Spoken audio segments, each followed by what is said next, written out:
Welcome to this episode of Thou Shalt Not Suffer, the Witch Trial podcast. I'm Sarah Jack.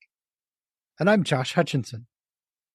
Today, our guest is Margo Burns, Associate Editor of Records of the Salem Witch-Hunt. She tells us about the project of putting the sources together.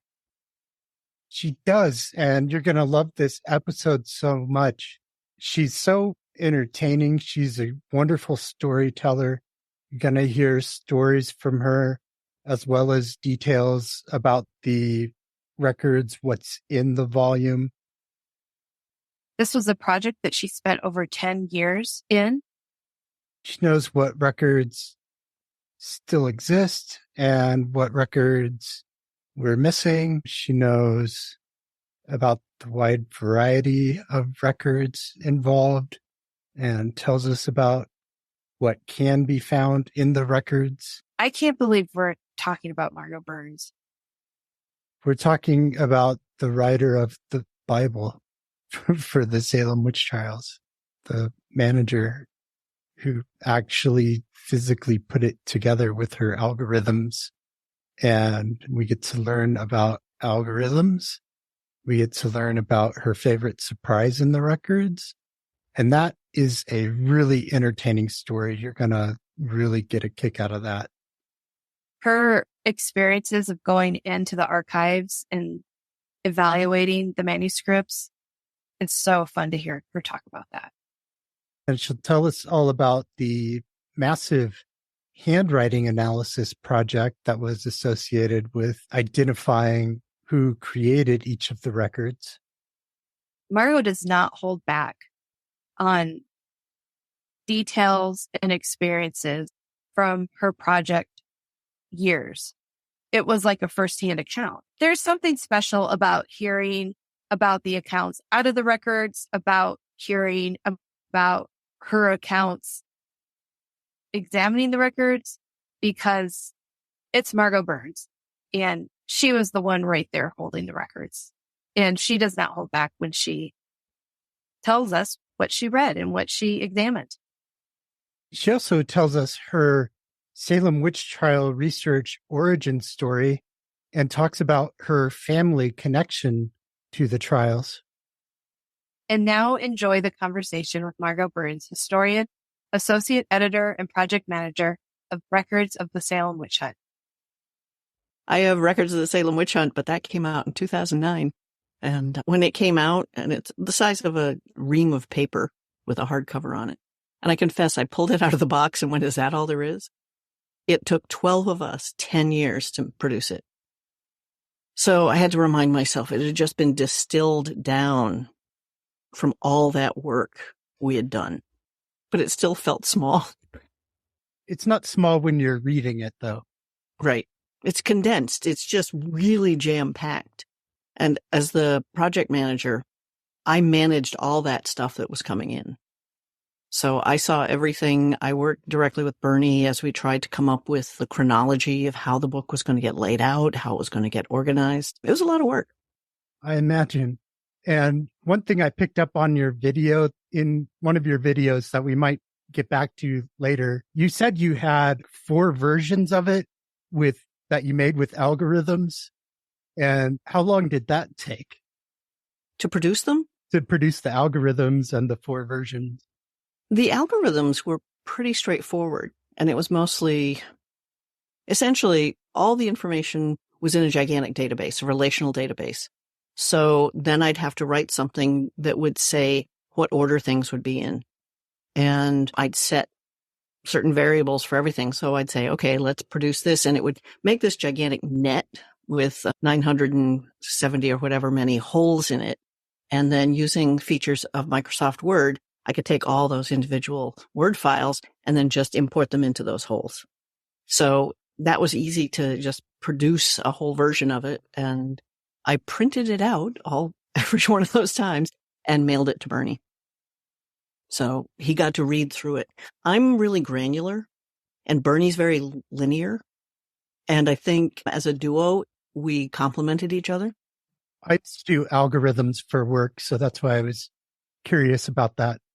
Oh, there were all sorts of things, all sorts of weights for things. If you look at a page in there, and you see something that has multiple dates associated with it, the organization chronologically was just, how do we want to put these together if we're going to do it chronologically? And there are a bunch of things that happen on the same date. And what happens if the second instance from that particular document happens on another date? And how do we organize them according to the names of the people? There were all these decisions we made all along, and then those just got kept in the database. And I could write a little thing to say, okay, let's sort them. And we couldn't really give each one a numeric, unique identifier because we were going to put them all in order and they kept changing.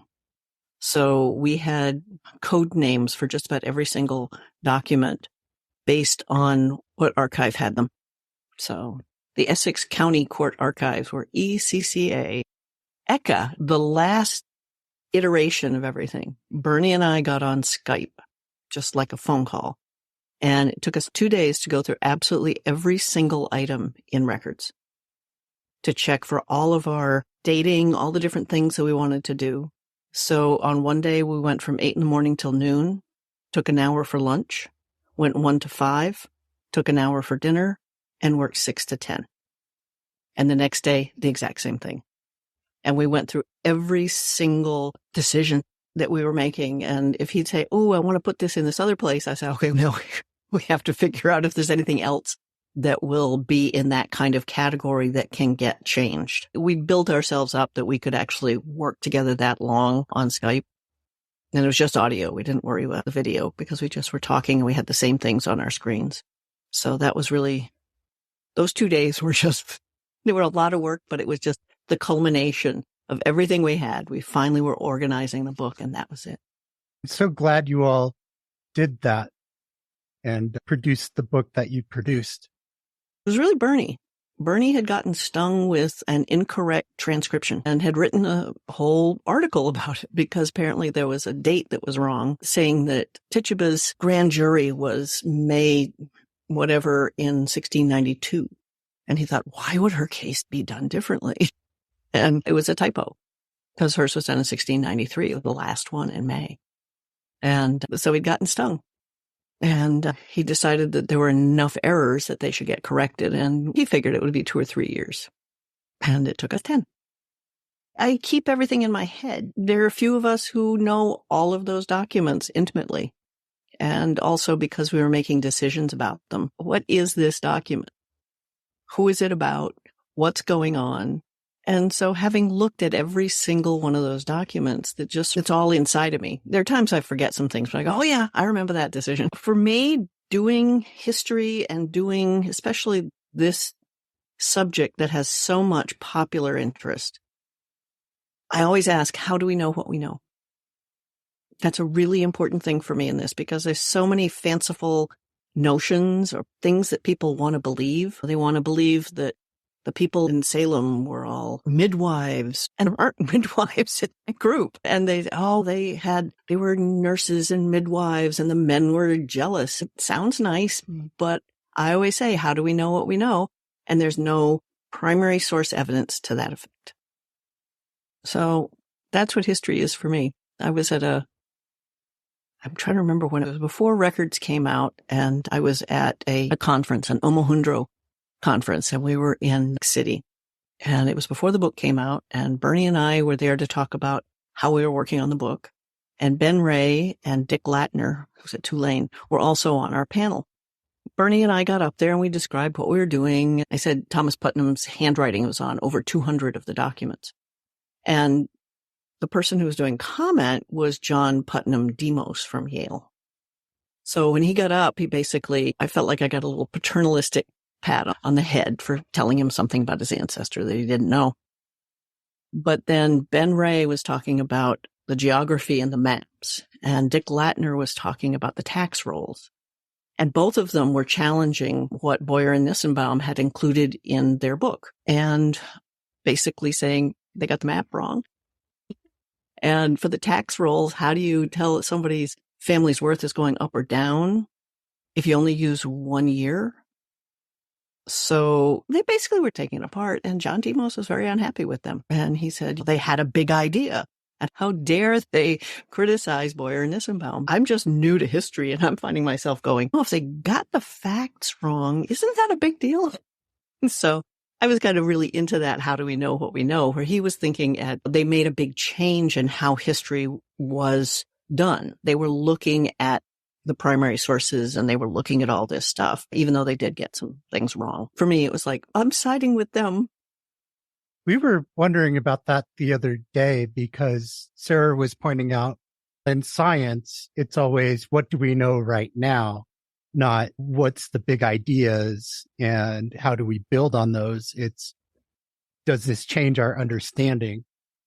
And I think John Demos did major things in his heyday, but it's hard when somebody else comes along and says, you know what, it's different. But I'm always willing to take more information in because, as I said, how do we know what we know? And I know I probably said I wouldn't talk about this when it comes to the moldy bread ergot stuff. That was my operating principle. So many people think it's plausible, means believable, possible, but it's not really possible. And so that's why I made the video that I did that you posted. What do we actually know? And I still have people say, do you believe it? I said, it's not about belief. This is what happened. This is what happened. And nobody has challenged me on any of that. But I think it's a very fun video. I enjoyed making it. We enjoyed watching it. You really had me thinking about the science versus the history lens and how science, we're always looking for the latest discovery. And with history, the latest ideas and sometimes discoveries are more challenged. But I guess science, that happens too. I think one of the problems comes from the fact that it was a scientist who was doing this, and she was just saying, are all the pieces there for this to possibly happen? And if one of them was missing, she would have said no. And I can challenge some of those things that she's using as evidence, but she was just saying, can I rule this out? And she basically said, no, you can't rule it out. And then you get the historians, you get the people who really get into this and, she made an argument for this being the case, and she really didn't. So what a scientist will do and what a historian or the public will do with something can be very different. I really enjoyed talking with her. We emailed back and forth a lot. The interviews I did with her were really eye-opening. So a lot of people who don't approve of the ergot stuff will say, oh, Linda Capron. I had a great time talking to her. And that she actually said, I think it's Mary Matosian, but she gets cited all the time. And then people read it and they feel like, yes, she's on our side. And it's not about a side. It's about how do we figure out, for me, one is how do we figure out what the causes were? And there are so many of them.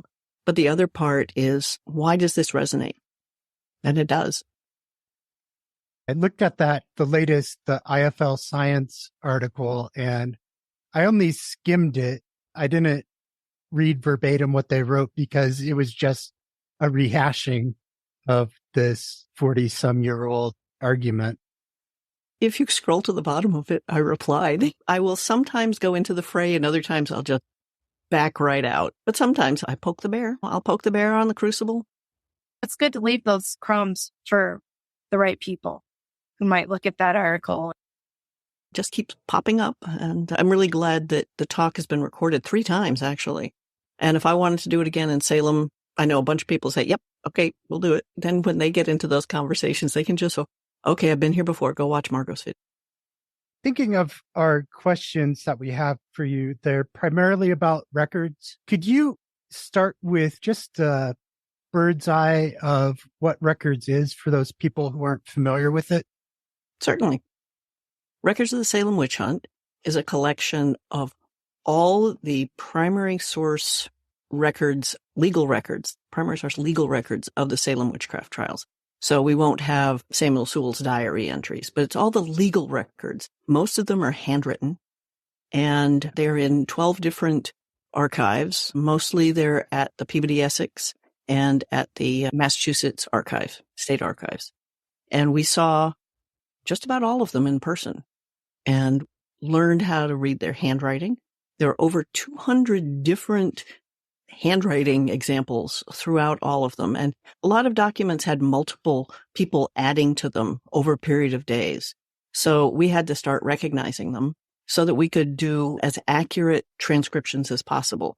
And when I say accurate, it isn't just, is this an A or an E? A couple of things that we corrected were, names, dates. Those are really critical when you start doing things in history. You need to get those things correct. Also, there were some words. There was one that historically has been translated as basin, B-A-S-I-N. And like some vision, they were offering this girl a basin. If you think about basin and religion, you start thinking things about baptism. And the thing is that this was somebody's handwriting was very kind of crabbed, wasn't a really polished one. And the more we looked at it, they went, it's not basin, it's coffin. Because you got a B and a K. Which one is it? You got an A, so it could be an O. And then the middle one, it's long, so it could be the long S or an F. And then we ended with the EN. So the first three letters were really challenging. And then when we really looked at it, we realized, oh my God, she's being offered a coffin. And you get a completely different sense of what was happening. When we did these transcriptions, there were a half a dozen linguists, historical linguists from Scandinavia, most of them from Finland. And they have been at the top of their game in historical linguistics, especially with English. They've been doing that for decades and decades. And I had been in a graduate program at the University of Southern California when we had looked at some of these legal records. And so when I met them on this project, I was like, I've already read your work before. They're like the top linguists. And they were very precise about getting everything exactly right. And they really are good at historical handwriting. And that's a critical thing when you start reading these, because you can make mistakes reading something. And for us, part of our accuracy was to keep track of whose handwriting was on them. Because if you've got 2 or 3 lines of something and you find something ambiguous, how do you clarify it? But if you have a whole page of somebody's handwriting, it's easier to resolve ambiguities. So we started keeping track of handwriting across all these documents. I remember the meeting when Matti Pekola and I looked at each other and said, is this possible? And we said yes, but it was being done not necessarily to identify the people, but to increase our accuracy in our transcriptions. So that was part of it. We're really looking at all this handwriting to be able to make those decisions. And by the end, it was just like, we have all this wonderful information. So we picked about 24 people whose handwriting appeared a lot, and we identified them. Because one of the things about legal papers is that they keep getting pieces added to them. So if there's, for instance, on a warrant for somebody's arrest, the magistrates would write it out. There'd be 2 magistrates. One would write it, usually John Hathorne. And they would give this to the sheriff and say, tell this person they have to come in, go arrest them and bring them into us. So that's got one date and one person's handwriting.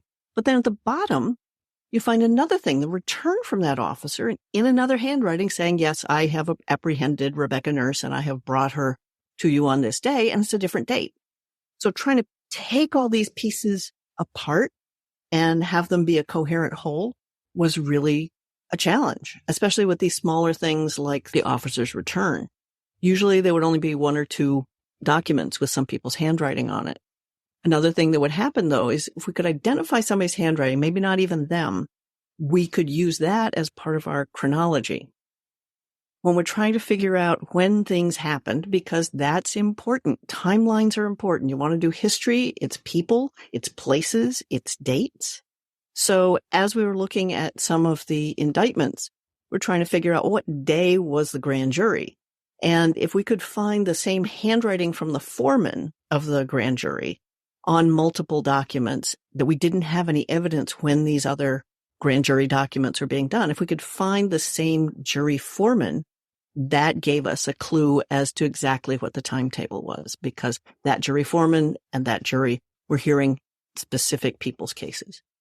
And that was fantastic when we could figure out that. We could look at who was in the room. That's really hard to see over history. Some of these documents, you could actually see who was in the room, who was doing the interrogating, who was writing it down. That was really important. And when we look at some of the most important documents, and I'll just say important because they have so much content and so much connection for people, the interrogations of the people early on, they're so strong. You hear the voices of people. One of the other things too is when you look at it, you know who wrote it down because that was Samuel Paris. Now, he may not be in the text itself, but he's the guy writing it down. He was in the room. He has an impact on the content of what's in that document, even though you can't see him just reading the text. So these are the kinds of things that we felt were important. We worked so hard on these things, but the transcriptions themselves, the number of pairs of eyes that looked at them was phenomenal. Each document was given to a 2-person team to do the first rough transcription of. And sometimes they were based on some of the transcriptions that appeared in Boyer and Nissenbaum's Salem Witchcraft papers, sometimes, but a base to go on. And they would polish it up, and that would be round 1. And then there would be round 2, where those same documents are rearranged, sometimes trying to put some together that made sense. Because the first round, we just went after everything scatter. So the second round, we organized them a little bit better. And then another 2-person team would look at the transcription and do a finer job with it. We thought we'd have 2 rounds because we just kept going through. And Mirja Kito, who is the wrangler of all the linguists over in Finland, she just said, we have one chance to get it right. So let's do it. And that was important. I'm sure that there's some errors in there. I hope there aren't big ones. But the pairs of eyes that looked at every single thing. So if you look at 2 people are looking at the first round, 2 people are looking at the second round, usually not the same 2 people. The third round, anybody could have been that. And then also just Bernie and I were working on other things. So we were looking at these documents again. And it really had to be something radical for us to miss it. I'd love to hear how you jumped on board with this project. Oh, it's weird. People say, oh, you have an ancestor. Yes, one of my ancestors is Rebecca Nurse. And I think most people, when they find I'm interested in this, think that it was because I have an ancestor. I have to say, my grandmother who did all the family genealogy, she was interested in the DAR and the Mayflower Society. That's what she was looking for. And it must have been the early 80s. I knew somebody who was in a performance of The Crucible. He was playing Francis Nurse, and I'd just gotten all this family stuff. And I looked and went, wait a minute, Francis Nurse, I think that's a real person. And I opened up my grandmother's research, and I'm poking around and said, oh, he is. And then for the entry on the display, it said, oh, Rebecca Nurse, asterisk. I look at the bottom of the page, and asterisk, executed for witchcraft, July 19th, 1692 in Salem. That was all it was to my grandmother.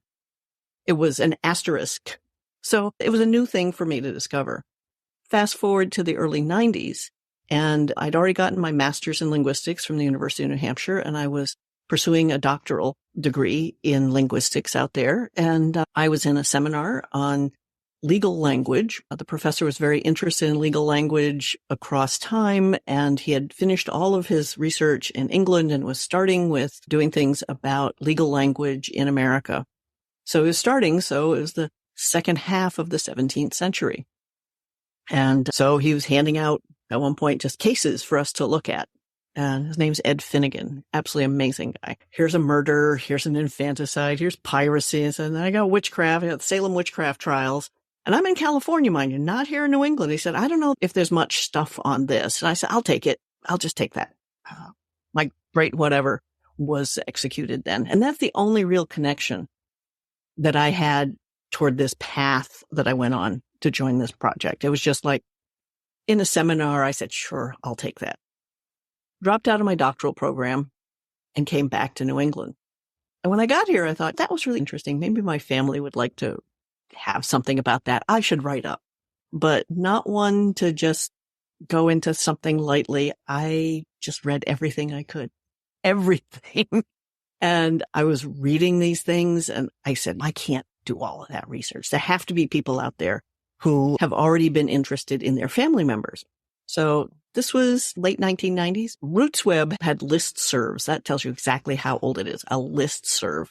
And I made a new one for Salem Witch List. That's all. And I think at its high point, it had maybe 300 people. And people would put little things out there. Now we have Facebook groups for that. There was nothing at that time except these listservs.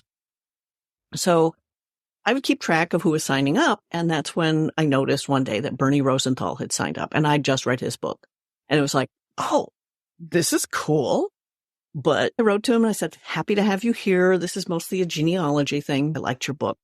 And I asked him, what are you doing now that you finished this? And he said he really wanted to correct the errors that he had encountered in the primary sources. That's great. Fast forward a couple of years. I'm finally reading Boyer and Nissenbaum's Salem Witchcraft papers, all of the transcriptions that existed in that 3-volume set. And I'm reading along, and at one point, I'm keeping track of things in my head, and I found this document that was testimony against George Burroughs, but it was a month after he'd already been executed. And I'm looking at that and going, why would somebody be testifying against him a month after he's already been tried and executed? So I said, I wonder if that's one of those errors that Bernie had found. I wrote him an email and I said, is this the case? Is this one of the errors that you're going to be fixing? And he wrote back and said, no, I wrote about that in my book. And I'm thinking, oh God, now I feel stupid. But it's been a couple of years since I'd read it. And then he said, there's something else I want to talk to you about. But I feel I don't really like email. He really doesn't, knowing him all these years. He really didn't like email. And would I feel comfortable calling him or him calling me so he could talk to me about this? And I'm thinking, what the heck? So I said, sure. We got on the phone. And he told me that they'd just gotten this great National Endowment for the Humanities grant. He and Ben Ray had gotten this together because they both had applied for National Humanities grant. And somebody said, oh, you guys should get together because you're on the same subject. But they'd gotten it, and he was about to start into it, and he had a project manager. But his project manager was Joe Flibbert from Salem State. And Joe sadly passed away very suddenly. And he was bereft to lose his friend, but also he was going to be the project manager.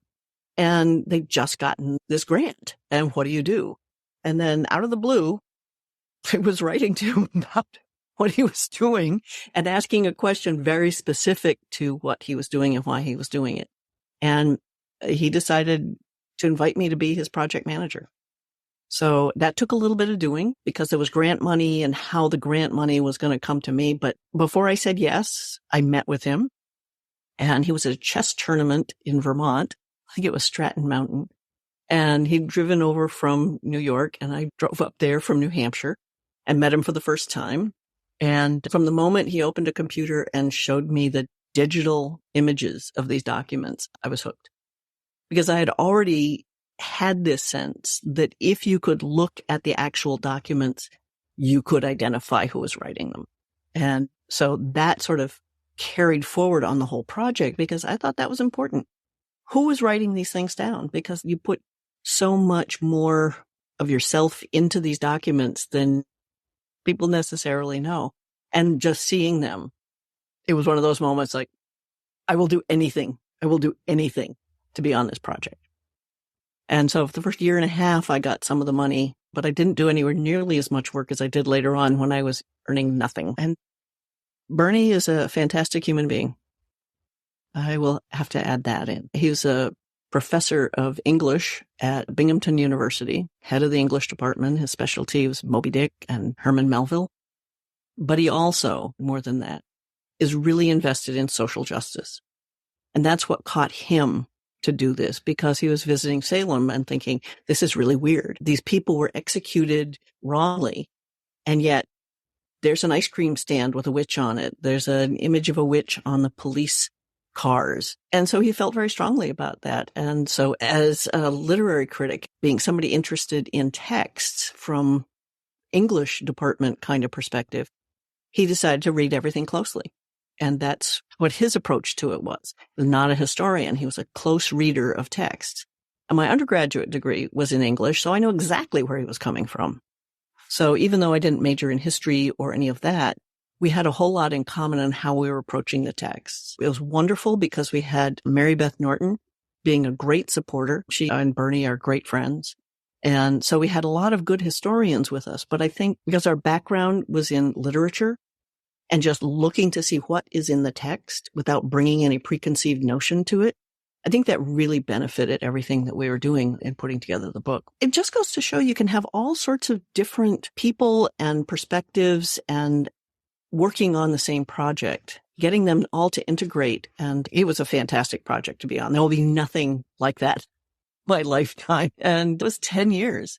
I remember in my household, it was just like, oh, you're working on the book again. Okay. It was all about the book. And it was just like, yep. One of the things about it is that there are 3 at the end that were in the Salem Witchcraft papers by Boyer and Nissenbaum. And we discovered that they had nothing to do with the Salem Witchcraft trials. So we decided we couldn't leave them out because they were in this other book. And if we left them out, inevitably there was somebody who was going to look very superficially at and compare the two and say, oh, they forgot these documents. So we included them with fine transcriptions just to make sure that people didn't think we had missed them. And then we have reasons why we don't think that they were part of the trials. It was constant for me. As a matter of fact, we did have more than those entries in our database. We had a lot more things in the database that we had to decide whether we were going to keep them or not. And I made the case that we needed to include some of the pieces from Deodat Lawson's accounts of the interrogations. They weren't legal documents, but they were accounts of a legal proceeding. But there were other things that you'll find from Deodat Lawson's text that aren't in the book. And we were making a decision to just deal with the legal aspects of it. So you won't find Paris's sermon. You won't find Deodat Lawson's sermon. You won't find entries by Samuel Sewell in his diary. These were things that we felt were outside the scope of what we were trying to do. We wanted to show how the legal process worked. And it's very interesting to me when somebody says, didn't they do blah, blah? And I say, let's go to the documents. And I show people what each little piece means. And it's really interesting because people still don't quite get how legal proceedings go. And they'll make conclusions about things that really aren't there in the documents. Here's something. It's not about Salem, but if you watched Who Do You Think You Are, there was something this season where one of the celebrities descended from somebody who was accused of witchcraft in Connecticut. And in the promos for the show, they zoom in on a document and highlight guilty of the crime of witchcraft.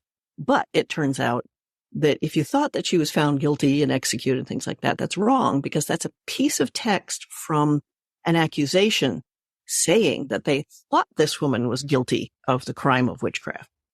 She ended up being found not guilty. But you can take text out of context and draw conclusions. So I think that was one of those things for Who Do You Think You Are, where they had a really nice hook just when you think, oh, she got it. And it turns out she was found not guilty. And Who Do You Think You Are does great story arcs. And also, I give them so much credit. They have the best researchers. They read all the right stuff. They talk to the right people. They ask the right questions. And I've been on the show twice, and I'm really impressed by what they do. And I'm really not impressed by a whole lot of other documentaries. Watching them work the day before, even the morning before one of the tapings, they said, if this celebrity asks you a question and it's an unknown, you have to say, we don't know. Because they didn't want anybody making up something. Could have been this. No. Everything had to be by the primary sources. And yes, there's a story arc for these things. You get there, but I've been working with them to figure out what the documents are. They knew what they want, the story arc. For Scott Foley's ancestor, Samuel Wardwell, they knew what the story arc was for Jean Smart and Dorcas Hoare. And they had come up with a series of primary sources, and I'd worked on them with that. And I had a pile to my left, and I would tell the story based on those primary sources, which was that was right up my alley, absolutely right up my alley. And they like to put somebody who really knows what they're talking about to talk to the celebrity, because you don't know what the celebrity is going to ask. There's something about their family. You never know. And they needed to make sure they have people who can field those questions and who can also say, we don't know, confidently. So that was just fabulous, absolutely fabulous. And one after another, you show a document that's in old handwriting and they can say, oh, I can't read that. Immediately, we had the transcription to hand out. And I remember one with Melissa Etheridge. She was up in Quebec and the records were handwritten in French. So not only could she not read the handwriting, she couldn't even read the French. So they had a translation ready for her. The preparation for that show is just fantastic. And I have nothing but good things to say about how they do it. And again, it's primary sources. We're going to tell the story based on the facts. How do we know what we know? And the people go away with something real and concrete, not just some kind of weird story we can tell about their ancestor. We tell them something real. When were the records written? The actual handwritten things for the legal process, they were written as the process was going along. So when we get those first accusations in Salem Village, they sat down and started writing these things. The arrest warrants were written as the magistrates were having people arrested. Everything was just written live. So having things handwritten is just fabulous because when they did it, you know who was there. And the fact that we have so many of the originals is absolutely fantastic. And also it isn't just, we have the indictments and this record and stuff like that. We actually have records of the bills from the blacksmiths who were making the chains and the handcuffs. That's just an amazing document that we could have that. And I don't know who was responsible for keeping all those together. It may have been that it was organized by Governor Hutchinson. We lost a lot of those documents probably when his house was ransacked during the Stamp Act riot, because he clearly had access to more documents that have survived.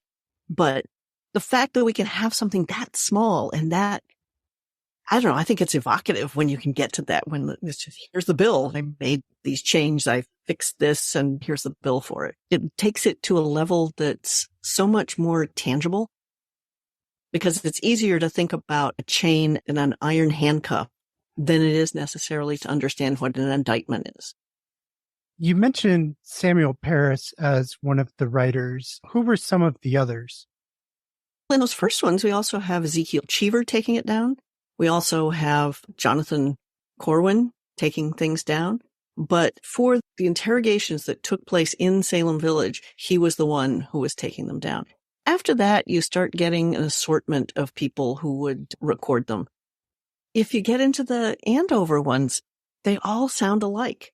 They're nothing like the ones that were taken down in Salem Village, because Samuel Parris was trying to take things down word for word. The nurse family kind of challenged him on that later on, but he could do shorthand, and he took these things verbatim as well as he could and then reconstituted it into regular English. So you actually get to hear the voices of the people professing their innocence. And those are what get to people, and why I think the Salem trials are so evocative and why people get so passionate about them. They see somebody saying, I am innocent.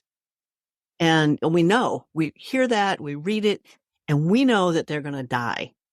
When we get to the Andover cases, if you read what they've done for those, it starts off with, she was propounded several questions and gave a negative answer. So sort of like, are you a witch? No. And then she confessed to having a thing with the devil. So it sounds like the whole beginning part, when they were saying, making their accusations and they're doing their professions of their innocence, all those things don't matter. So they weren't taken down. It's like several questions asked, negative answers given, and then she confessed. And that was the important part to the court. So whoever was doing those, that's the part they were taking down, whereas Samuel Parris was just trying to take down everything. And if you look at the records of the interrogations in Andover, they all start sounding the same. They're all the same. There may be a little variation in there, but if you look at them compared to the accounts of the interrogations that were done by Samuel Parris in Salem Village, those are all different. Those are really amazing documents, an attempt to capture what people actually said. Whereas in Andover, they were just putting down the stuff that they could use to convict somebody, because a confession was basically the gold standard. It is today. A confession is a gold standard, and it's really hard to not convict somebody if at some point they confess to it. There's a lot of research that's been done about the roles of false confessions, but clearly the court wanted those confessions because then they could convict people more easily. Saul Casson at Williams has done a lot of work on false confessions. He just produced a book called Duped. And I was reading some of it, and he said that even in the Salem Witchcraft trials, nobody that confessed falsely was executed. So I wrote to him. I said, "Oh, I heard you on Hidden Brain the other day, and your book is great, but I got to tell you, yes, one of the people who confessed was executed. It was Samuel Wardwell." And he wrote back, "That's great to know. I wish I'd known this before." And so he was very gracious about it. But that's one of the myths, that the people who confessed weren't executed, weren't tried. And anytime I bring up Samuel Wardwell, they go, he recanted his. It doesn't matter if he recanted, because once somebody confesses, that just sticks to you. And he was indicted on that charge, and he was convicted and executed. Those are the kind of details I like. You mentioned the bill of sale from the blacksmith. What other type of records still exist? There are accounts by the jailers saying what the charges were. There's one from John Arnold, one of the jailers. He was in Boston. And it's really interesting because in addition to the names of the people, he says when they came into his jail and when they left. And then he's charging for their diet, what it cost to feed them. And as a result, we can actually find the individual stories of people. If you're tracing an ancestor or you really want to know about a particular person, with those documents, you can find when they went into jail and when they came out. And you also get who was in the same jail at the same time.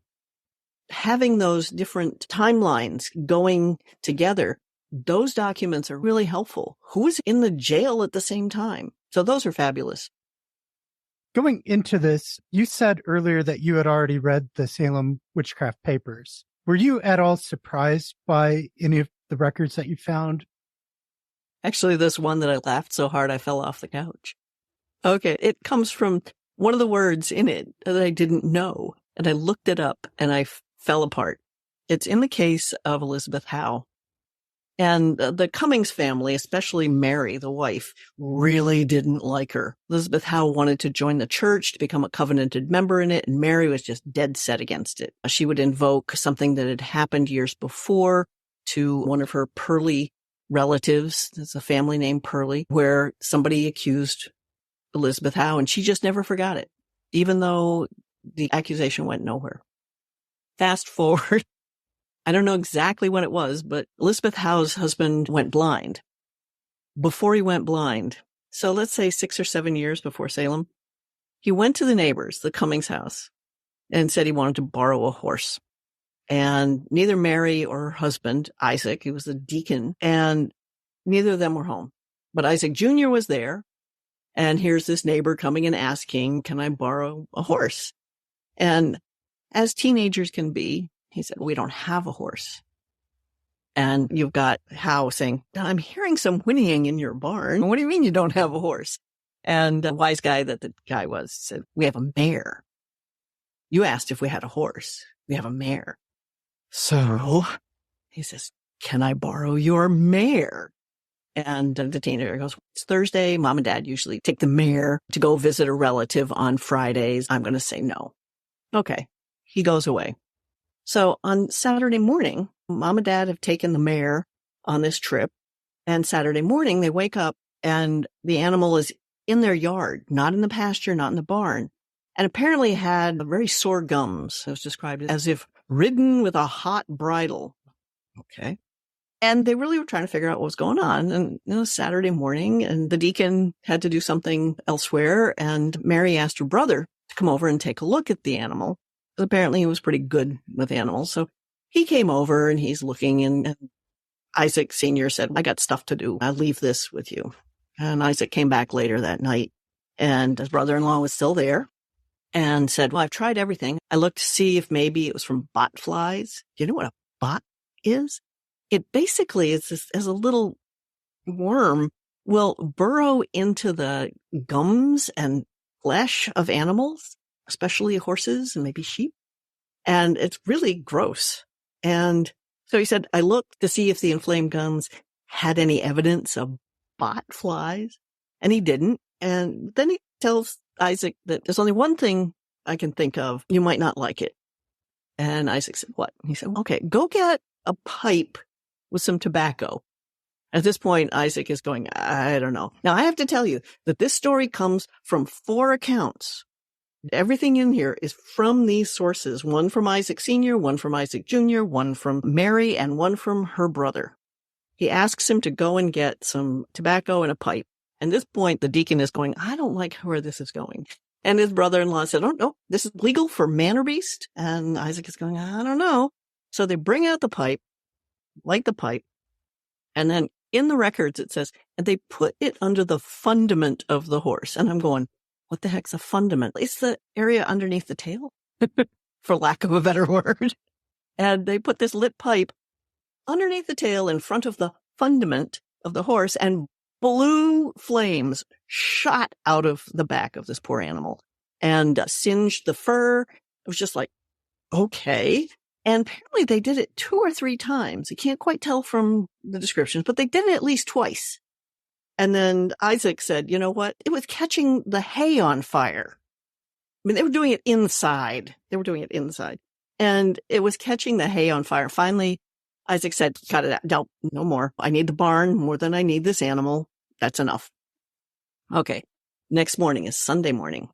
And people are all on their way to the meeting house. And one of the neighbors is passing by and hears this story about this poor animal that was still sick. And he goes in to look at the mare, and they're talking about it. And the neighbor said, maybe it's bewitched. Therein always lies the tale. Said, but we can figure it out if we cut off a piece of the ear and burn it. Now, this was sympathetic magic, that if a witch had somehow bewitched somebody, there would be this invisible effluvia. If you listen to Thomas Brattle's account of it, this invisible effluvia would emanate from their eyes and go into the person or the animal. And if you could somehow get some of that effluvia and you could hurt it, you could hurt the witch. So when we think about the witch cake in Salem Village, it had the girl's urine. Clearly, some of this effluvia could have been in the urine. You also sometimes hear about witch bottles that have hair. It's easier on people to take urine and hair or fingernails. But with animals, they would say, oh, let's cut off the ear. And the idea is if you could hurt it, in this case for the witch cake, the dog biting it, or in this case with an ear, you could set fire to it, it would hurt the witch, and the witch was supposed to come and try and stop this because they were in pain. That's how it was supposed to work. So this neighbor is talking to Deacon Cummings about doing this with the ear of the mare. And the deacon, being a deacon, is saying, it's Sunday. And I don't know about this. This is a little iffy. But if you want to come back tomorrow, you can try it. Right then, the poor animal has been very sick and falls over almost on top of them. If they hadn't gotten out the door, this animal would have crushed them. Big horse, should be mare, and the animal was dead. Okay, so I'm going, okay, this is interesting. I'm still laughing about the fundament stuff. But then I started wondering, why was this tale so important that 4 people would tell the story? And why was this being used as evidence against Elizabeth Howe? Her husband is the only one who appears in it. Why was this being used against her? And I kept reading him, and suddenly I found something in Mary's account. Apparently when they got to church that day, when they got to the meeting house, word had gotten around.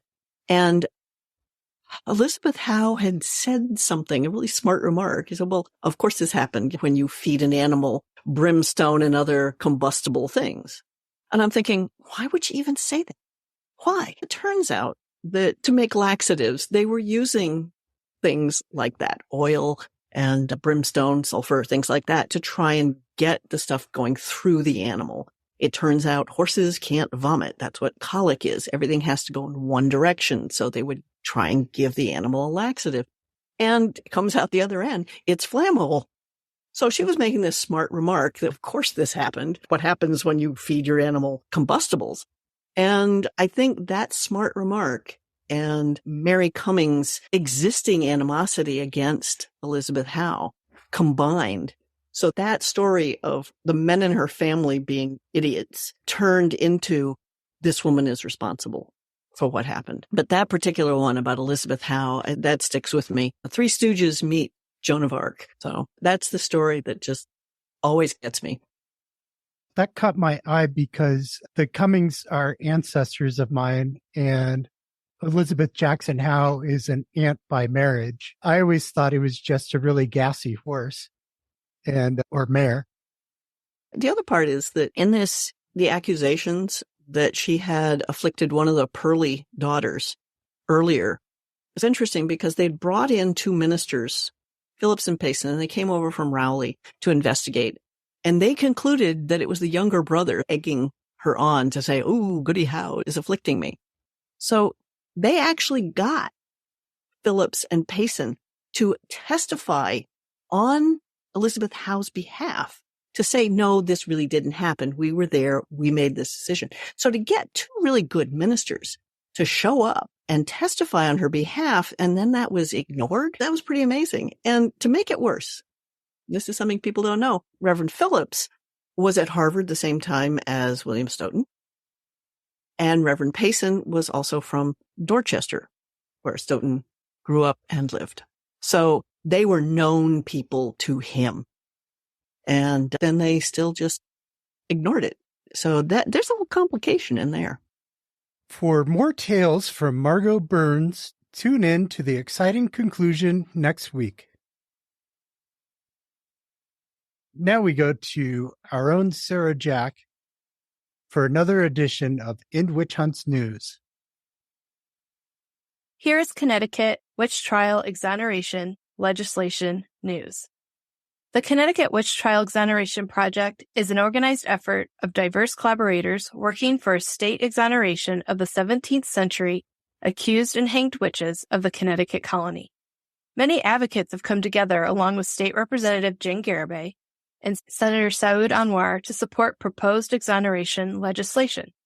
The 2023 winter session of the Connecticut General Assembly includes the bill proposals of 2 exoneration resolutions for innocents accused and tried for witchcraft crimes during the years of 1647 to 1697. Senate Joint Resolution proposed by Senator Saud Anwar, SJ number 5, exonerating the women and men convicted for witchcraft in colonial Connecticut, and House Joint Resolution in the General Assembly proposed by Representative Jane Garibay, HJ number 21, resolution recognizing the unfair treatment of individuals accused of witchcraft during the 17th century. These proposals could bring a public hearing shortly.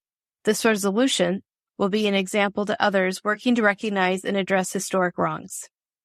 Connecticut is taking a stand against injustice. Connecticut is taking a stand against misogyny. Connecticut is also taking a stand against witch hunting, which will resonate in parts of the world where witchcraft accusations continue to lead to violence today. By acknowledging the mistakes of the past, we educate the public that similar actions are not acceptable today. The Connecticut Witch Trial Exoneration Project strongly urges the General Assembly to pass this legislation without delay. Our project is offering several ways for you to plug in and participate or learn about the exoneration in history. Please download our robust lineup of episodes featuring witch trial descendants, education about hanged witch Alice Young and other victims, and Connecticut Colony's Governor John Winthrop Jr.'s positive influence against convicting witches. You can go to our project website for an informative and easy-to-understand fact sheet of the Connecticut Colony witch trial victims, places, and dates. You can follow along by joining our Discord community or Facebook groups. Please keep your eye on the social media accounts of State Representative Garibay and Senator Anwar for live events and local opportunities to learn more about what's happening and show support for the bills. Links to all these informative opportunities are listed in the episode description. Use your social power to help Alice Young, America's first executed witch, finally be acknowledged. Support the descendants by acknowledging and sharing their ancestors' stories. Remember the victims in modern day facing the same unfair and dangerous situations. Please use all your communication channels to be an intervener and stand with them. The world must stop hunting witches. Please follow our project on social media at CT Witch Hunts and visit our website at connecticutwitchtrials.org. The Connecticut Witch Trial Exoneration Project is a project of End Witch Hunts movement. End Witch Hunts is a nonprofit organization founded to educate about witch trial history and advocate for alleged witches. Please support us with your donations or purchases of educational witch trial books and merchandise. Shop our merch at Zazzle.com/store/End-Witch-Hunts or Zazzle.com/store/Thou Shalt Not Suffer. And shop our books at bookshop.org/End-Witch-Hunts. We want you as a super listener. You can support Thou Shalt Not Suffer podcast production by super listening with your monthly monetary support. See episode description for links to these support opportunities. We thank you for standing with us and helping us create a world that is safe from witchcraft accusations. Thank you, Sarah, for enlightening us. You're welcome. And thank you for listening to Thou Shalt Not Suffer, the Witch Trial podcast. Join us next week. Subscribe to Thou Shalt Not Suffer wherever you get your podcasts. Visit us at thoushallnotsuffer.com. Remember to tell your friends and family and boss and co-workers about how wonderful Thou Shalt Not Suffer, the Witch Trial podcast is and how groovy it is to listen. Support our efforts to end witch hunts. Visit endwitchhunts.org to learn more about our organization. Have a great today and a beautiful tomorrow.